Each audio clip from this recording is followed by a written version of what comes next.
أعوذ بالله من الشيطان الرجيم.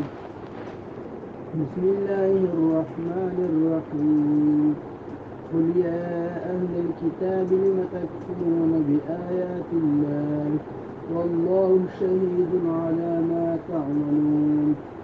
قل يا أهل الكتاب لم تصدون عن سبيل الله من آمن تبغونها عوجا وأنتم شهداء وما الله بغافل عما تعملون.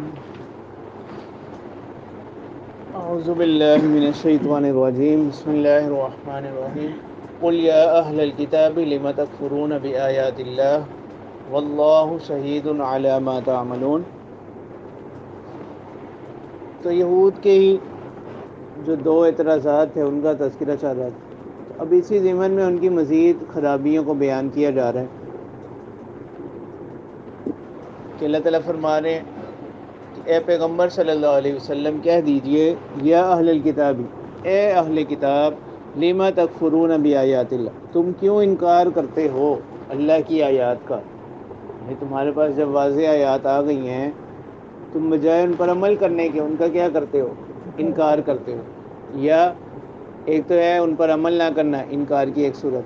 انکار کی ایک صورت یہ ہے کہ ان میں کیا کرتے ہو؟ تحریفات کرتے ہو، تبدیلیاں کر دیتے ہو. واللہ شہید علی ما تعملون، اور یاد رکھو کہ اللہ تعالیٰ گواہ ہے جو تم کر رہے ہو، ان کاموں پر اللہ تعالیٰ گواہ ہے، ان کاموں سے باخبر ہیں.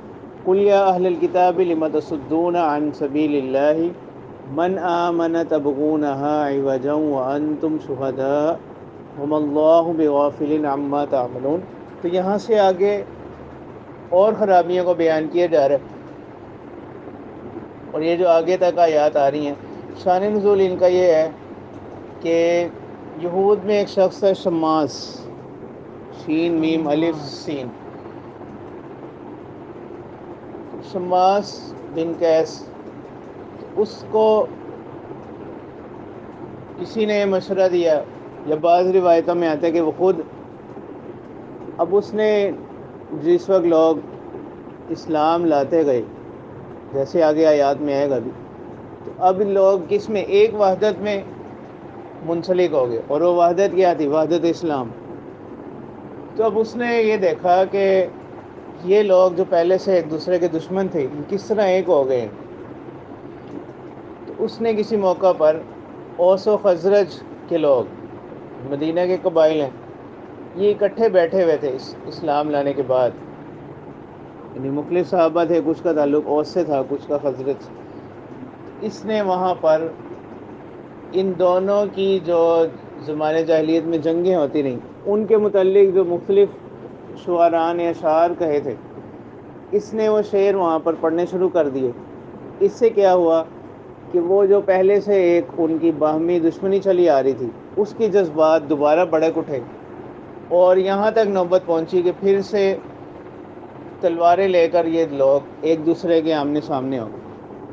اس وقت پھر اللہ کے رسول صلی اللہ علیہ وسلم تشریف لائے، اور انہوں نے کہا کہ تمہیں کیا ہو گیا، تم کس جاہلیت کے کاموں کی طرف دوبارہ جا رہے ہو، حالانکہ اللہ کے رسول صلی اللہ علیہ وسلم تمہارے درمیان موجود ہیں اور اللہ تعالیٰ نے تمہیں اسلام کی نعمت سے نوازا ہے، تو اس کے باوجود تم دوبارہ کفر کے اعمال کی طرف جا رہے ہو. تو یہ جو آگے آیات آ رہی ہیں ان کا یہ مضمون ہے. تو ایک تو اہل کتاب کی خرابی کو بیان کیا جا رہا ہے کہ تم کیوں ایسا کرتے ہو، اور دوسرا آگے پھر مسلمانوں کو بھی نصیحت کی گئی.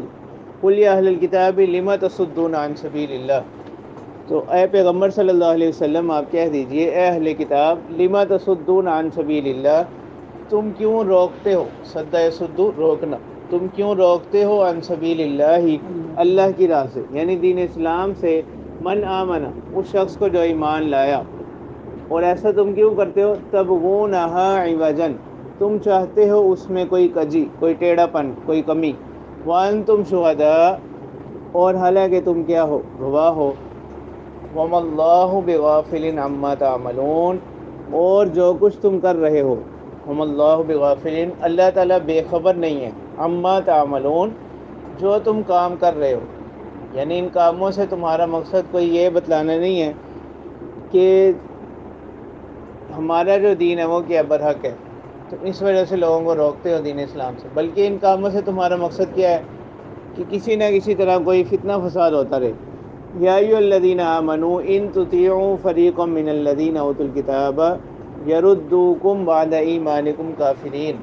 تو اب مسلمانوں کو نصیحت کی جا رہی ہے، پہلے ان کو زجر کیا گیا، تنبیہ کی گئی کہ تم ایسا کیوں کرتے، تو اب اللہ تعالیٰ مسلمانوں کو نصیحت فرما رہے ہیں، یا ایھا الذین آمنوا، اے وہ لوگوں جو ایمان لائے، ان تطیعوا فریقا من الذین اوتوا الکتاب، اگر تم فرما برداری کرو گے، اگر تم راستہ اختیار کرو گے، فریقا من الذین اوتوا الکتاب، اس جماعت کا، اس گروہ کا جو کن میں سے ہے، ان لوگوں میں سے جن کو کتاب دی گئی، تو یاد رکھو یردوکم بعد ایمانکم کافرین، تو وہ تمہیں لوٹا دیں گے، یہ جزا ہے۔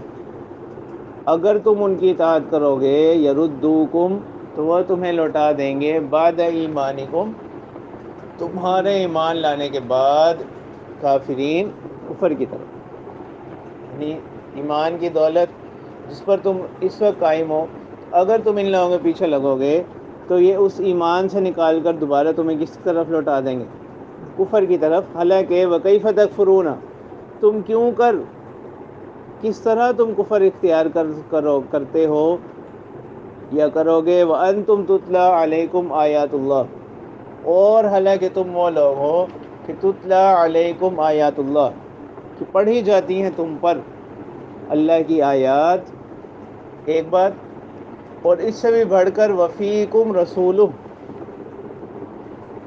اور تمہارے درمیان اللہ کے رسول کیا ہیں، موجود ہیں۔ تو اس سے معلوم ہوا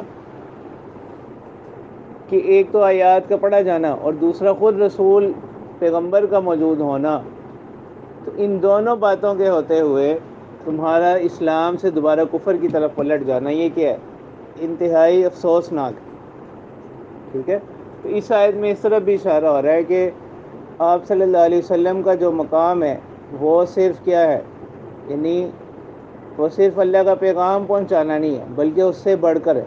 یہ آیت بھی اس طرح اشارہ کر رہی ہے، یہاں پر جو خاص طور پر بتایا گیا نا کہ تمہاری گمراہی کی کیا وجہ ہو سکتی ہے، کہ ایک تو تم پر اللہ کی آیات پڑھی جاتی ہیں، اور دوسرا اللہ کے رسول تمہارے درمیان کیا ہیں، موجود ہیں۔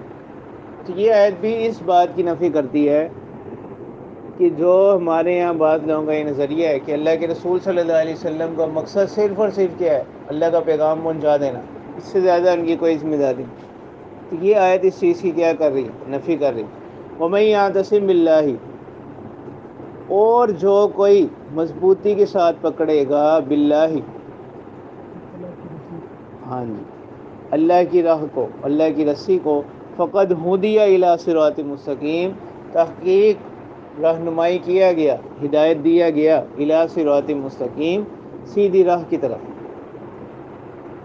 اب یہاں پر ایک سوال یہ ہوتا ہے کہ یہاں کفر سے کیا مراد ہے، وَكَيْفَ تَكْفُرُونَ، کہ تم کفر کس طرح کرتے ہو، تو یہاں دونوں احتمال موجود ہیں، یعنی تم کس طرح کفر کر سکتے، ایک تو اعتقادی طور پر کیا ہو جانا، کافر ہو جانا، کہ انسان عقیدے کے لحاظ سے ایمان سے نکل کر کس میں چلا جائے، کفر میں چلا جائے، اور ایک صورت اس میں یہ ہے عملاً کفر کرنا، یعنی ایسے اعمال جو کیا ہوں، کفر تک لے جانے والے ہوں، ایسے اعمال جو کفر تک لے جانے والے۔ یعنی سوال یہ آتا ہے نا کہ انہوں نے تو کفر نہیں کیا تھا، پھر یہاں کیوں کہا جا رہا ہے وَكَيْفَ تَكْفُرُونَ، ٹھیک ہے۔ تو کفر عملی یعنی باہمی جو قتال ہے وہ کیا ہے، کفر عملی، تو مسلمانوں کا باہم ایک دوسرے سے کیا ہو جانا، جھگڑا کرنا، قتل و قتال کرنا، یا نا اتفاقی، اتفاق کو توڑنا، یہ کیا ہے، کفر عملی ہے۔ اور اسی کو یہاں کس سے تعبیر کیا گیا، کفر سے تعبیر کیا گیا۔ تو یہ اس وجہ سے بھی کہ قرآن مجید جو ہے یہ کس پر، محاورات عرب کے مطابق نازل ہو۔ تو اس طرح عام طور پر ہم بھی محاورے میں کسی شخص اگر کوئی شخص بالکل کوئی کام کرنے والا نہیں ہے اس کو ناکارہ کہہ دیتے ہیں، یا ناکارہ لوگوں کے جیسا کہہ دیتے ہیں، ٹھیک ہے. یا مثلاً کوئی شخص بالکل صاف ستھرا نہیں رہتا اس کو لوگ کیا کہہ دیتے ہیں؟ بھنگی کہہ رہے تھے. اب وہ کہنے سے تو نہیں آگے لیکن اس کے کام ایسے ہیں. تو اسی طرح یہاں پر اللہ تعالیٰ فرما رہے ہیں کہ جو باہمی قتل و قتال ہے یہ اس کی نوبت کہاں تک لے جائے گی؟ کفر تک لے جائے گی. اس کی نوبت کفر تک لے جائے گی. اس وجہ سے اس کو یہاں پر کس سے تعبیر کیا گیا؟ کفر سے. ٹھیک ہے. اور قاعدہ بھی ہے القریب من الشیء یاخذ حکمہ، کہ وہ چیز جو کسی شے کے قریب ہو وہ بھی اسی کے حکم کو کیا کر لیتی؟ لے لیتی، یعنی اس پر بھی وہی حکم آ جاتا. تو مسلمانوں کا باہمی قتل و قتال یہ کہاں تک لے جائے گا؟ کفر تک لے جائے گا. یا ایھا الذین آمنوا، تو اب اللہ تعالیٰ نصیحت فرما رہے ہیں کہ اے ایمان والو اتقوا اللہ، اللہ سے ڈرو، حق تقاتہ، جیسا کہ اس سے ڈرنے کا حق ہے. ولا تموتن، اور تم لوگ وفات نہ پاؤ، یعنی تمہیں موت نہ آئے، الا وانتم مسلمون، مگر یہ کہ تم کس پر ہو؟ حالت اسلام پر، فرما برداری کرنے والے. تو اب تقویٰ وقایتی وقایتاً، اسی سے تقویٰ ہے. تو اس کے معنی کیا ہوتے ہیں؟ یعنی بچنا. ٹھیک ہے. دین کی اصطلاح میں تقویٰ کس کو کہتے ہیں؟ اللہ کے خوف سے، نافرمانیوں سے بچنا، یعنی ایسے کاموں سے بچنا اور دل میں یہ احساس ہو کہ ایک وقت ایسا آئے گا کہ ہمیں اللہ کے سامنے پیش ہونا ہے. تو یہ تصور رکھتے ہوئے اللہ کی نافرمانیوں سے بچنا اور نیک اعمال کرنا، یہ کیا ہے؟ یہ حقیقت ہے کس کی؟ تقویٰ کی. ہاں جی. نافرمانی سے، جیسے اس میں بھی ہے سورۃ نازعات، وَأَمَّا مَنْ خَافَ مَقَامَ رَبِّهِ وَنَهَى النَّفْسَ عَنِ الْهَوَىٰ، جو ڈرا اپنے رب کے سامنے کی پیشی سے، وَنَهَى النَّفْسَ عَنِ الْهَوَىٰ، اور اس نے روکا اپنے نفس کو خواہشات کی پیروی سے، فَإِنَّ الْجَنَّةَ هِيَ الْمَأْوَىٰ، اس کا ٹھکانہ کیا ہے؟ جنت ہی ہے. تو یہ تقویٰ ہے کہ انسان اللہ کی عظمت کی وجہ سے، اس سے ڈرتے ہوئے اللہ کی نافرمانیوں سے بچے اور طاعات کو، نیکیوں کو اختیار کرے. اور اسی طرف مزید اس کی تاکید کے لیے حق تقاتہ ہی لایا گیا، یعنی جیسا اس سے ڈرنے کا حق ہے. اللہ سے اس طرح ڈرو جیسا کہ اس سے ڈرنے کا حق ہے. اور تقویٰ کا ادنا درجہ، اس کا کم از کم درجہ کیا ہے؟ کفر و شرک سے بیزاری کا اظہار کرنا، یعنی انسان کفر و شرک سے بچے. تو اس میں معلوم ہوا کہ ہر مسلمان جو ہے جس کے دل میں ایمان ہے وہ کم از کم تقویٰ کے ادنا درجے پر کیا ہے؟ قائم. تقویٰ کے ادنا درجے پر قائم. پھر اس کا ایک درجہ کیا ہے؟ کہ نافرمانیوں سے بچنا. اور ایک درجہ پھر اس کا کیا ہے؟ یعنی وہ خاص مقام جو کس کو؟ انبیاء و صلحاء کو، نیک لوگوں کو حاصل ہوتا ہے تقویٰ کا. حق تقاتہ میں اسی طرح اشارہ ہو رہا ہے، کیونکہ انسان کا ہر لمحہ وہ اللہ تعالیٰ کی اطاعت و فرما برداری میں گزرے اور اللہ کی نافرمانیوں سے بچنے کی فکر ہر وقت اس کو کیا رہے؟ لگی رہے. ٹھیک ہے. اسی وجہ سے حدیث مبارکہ میں اس کی تفسیر یوں کی گئی، ان یطاع ولا یعصی، کہ وہ انسان کیا کرے؟ اللہ کی اطاعت کرے، نافرمانی نہ کرے. ٹھیک ہے. اس کی اطاعت کی جائے، نافرمانی نہ کی جائے. وَيُذْكَرُ وَلَا يُنْسَى، اللہ کو یاد کیا جائے، اللہ کے ذکر کو جاری رکھا جائے. وَلَا يُنْسَى، اللہ کی یاد کو بھلایا نہ جائے. وَيُشْكَرُ فَلَا يُكْفَرُ، کہ اللہ کا شکر ادا کیا جائے، اس کی ناشکری نہ کی جائے. تو یہ ہے حق تقاتہ، کہ اللہ کی اطاعت کی جائے اور نافرمانی نہ کی جائے، اللہ کی یاد کو تازہ رکھا جائے. جیسے سورہ بقرہ میں بھی آتا ہے، فَاذْكُرُونِي أَذْكُرْكُمْ فَاذْكُرُونِي أَذْكُرْكُمْ وَاشْكُرُوا لِي وَلَا تَكْفُرُونَ. اور اللہ کا شکر ادا کیا جائے، اس کی نافرمانی نہ کیا۔ سورہ ابراہیم میں بھی اللہ تعالیٰ فرماتے ہیں وَإِذْ تَأَذَّنَ رَبُّكُمْ لَئِن شَكَرْتُمْ لَأَزِيدَنَّكُمْ، کہ اگر تم شکر کرو گے تو میں تمہاری نعمتوں میں کیا کر دوں، اضافہ کر دوں۔ تو یہ حق تقاتہ کی تفسیر رسول اللہ صلی اللہ علیہ وسلم نے فرمائی۔ وَاعْتَصِمُوا بِحَبْلِ اللَّهِ جَمِيعًا وَلَا تَفَرَّقُوا۔ اب اللہ تعالیٰ فرما رہے ہیں کہ مسلمانوں کی اصلاح کیسے ہوگی؟ دنیا میں ہر مذہب ہر ملت کے اندر باہمی معاشرت، یعنی معاشرے میں کس طرح سے رہنا ہے، کس طرح اختلاف سے بچنا ہے اور اتفاق کے ساتھ کس طرح سے رہنا ہے، اس کے کچھ نہ کچھ اصول بیان کیے جاتے ہیں، ٹھیک ہے۔ یعنی کبھی وہ اصول کس کی بنیاد پر ہو سکتے ہیں؟ وطنیت کی بنیاد پر، یعنی ایک وطن میں رہنے والے لوگ وہ تو اس دائرے میں آئیں گے، دوسرے وطن میں رہنے والے نہیں ہوں گے، ٹھیک ہے۔ کبھی وہ کس کی بنیاد پر ہوں گے؟ مذہب کی بنیاد پر، کبھی رنگ کی بنیاد پر، نسل کی بنیاد پر، ٹھیک ہے۔ تو اس لیے ایک ایسے اصول کی ضرورت تھی جو کیا جامع ہو، جس میں تمام انسان بغیر کسی وطن کی تمیز کے، نسل کی تمیز کے، رنگ کی تمیز کے اس میں کیا ہوں، داخل ہوں، ٹھیک ہے۔ تو یہاں پر اللہ تعالیٰ نے دو اصول بیان فرمائے کہ مسلمانوں کی بقا کس چیز میں ہے۔ وَاعْتَصِمُوا بِحَبْلِ اللَّهِ جَمِيعًا، مضبوطی سے تھامے رکھو اللہ کی رسی کو، جمیعاً سب، وَلَا تَفَرَّقُوا، اور دوسرا حکم کیا دیا کہ حق سے کیا نہ کرو، اختلاف نہ کرو، وَلَا تَفَرَّقُوا یعنی آپس میں ایک دوسرے کے ساتھ افتراق و اختلاف نہ کرو۔ تو دو باتیں بتائیں یہاں پر کہ نجات کس چیز میں منحصر ہے۔ ایک تو یہ کہ اللہ کی رسی کو مضبوطی سے تھامے رکھیں، اور دوسری چیز یہ ہے کہ آپس میں کیا نہ کریں، تفرق اور اختلاف نہ کریں، ٹھیک ہے۔ اور حبل اللہ سے کیا مراد ہے؟ اس کی تفسیر، حبل اللہ سے مراد هو القرآن، اللہ کی رسی کو مضبوطی سے تھامے رکھنا، اس سے کیا مراد ہے؟ کتاب اللہ کو مضبوطی سے تھامے رکھنا، اور کتاب اللہ کو مضبوطی سے تھامے رکھنے کا مطلب یہ کہ اس کی تعلیمات پر عمل پیرا ہونا، اور دوسری چیز کیا ہے کہ باہمی اتفاق و اتحاد، باہمی اتفاق و اتحاد، اس کو کیا رکھنا، باقی رکھنا۔ تو اس کی روشنی، اس کی رہنمائی بھی کہاں سے حاصل ہوگی؟ قرآن و سنت سے۔ تو اللہ تعالیٰ فرما رہے ہیں وَاعْتَصِمُوا بِحَبْلِ اللَّهِ جَمِيعًا، کہ اللہ کی رسی کو مضبوطی سے تھامے رکھو، وَلَا تَفَرَّقُوا اور آپس میں کیا نہ کرو، اختلاف نہ کرو۔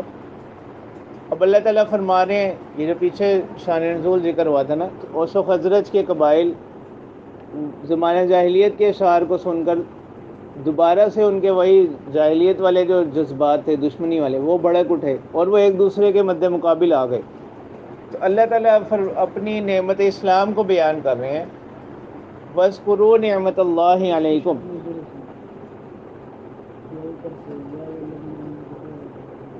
وَاذْكُرُوا نِعْمَتَ اللَّهِ عَلَيْكُمْ، اور یاد کرو اللہ کی نعمت کو تم پر، یعنی یہ جو اس وقت یہ یہودی تمہیں آپس میں لڑوانا چاہ رہے ہیں اور جاہلیت والی باتوں کی طرف ہی تمہیں دوبارہ لا رہے ہیں، تو اللہ کی اس نعمت کو یاد کرو تم پر، اذ کنتم اعداء، جب تم آپس میں دشمن تھے، ایک دوسرے کے خون کے پیاسے تھے، فألف بین قلوبکم، تو اللہ تعالیٰ ہی کی وہ ذات تھی، فألف بین قلوبکم، کہ اس نے تمہارے دلوں میں محبت ڈال دی، یعنی یہ تمہارے اپنے اختیار میں نہیں تھا، اللہ تعالیٰ نے تمہارے دلوں میں محبت ڈالی، تو پھر کیا ہو گیا؟ فأصبحتم بنعمتہ اخوانا، تم ہو گئے اس کی نعمت سے اخواناً، بھائی بھائی ہو گئے، فعل ناقصہ میں سے ہے نا یہ۔ وَكُنْتُمْ عَلَى شَفَا حُفْرَةٍ مِّنَ النَّارِ، اور تم آگ کے بالکل کنارے پر تھے، ٹھیک ہے۔ آگ علی شفا حفرۃ من النار، شفا کنارہ، حفرہ گڑھا،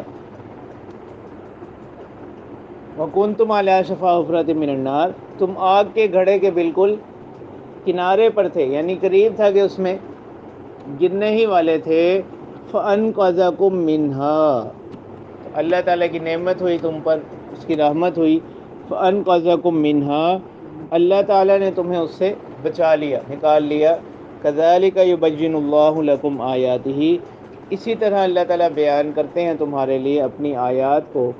لَعَلَّكُمْ تَهْتَدُونَ، تاکہ تم ہدایت یافتہ ہو جاؤ، فلاح یافتہ ہو جاؤ، کامیابی کی راہ پر چلنے والے بن جاؤ.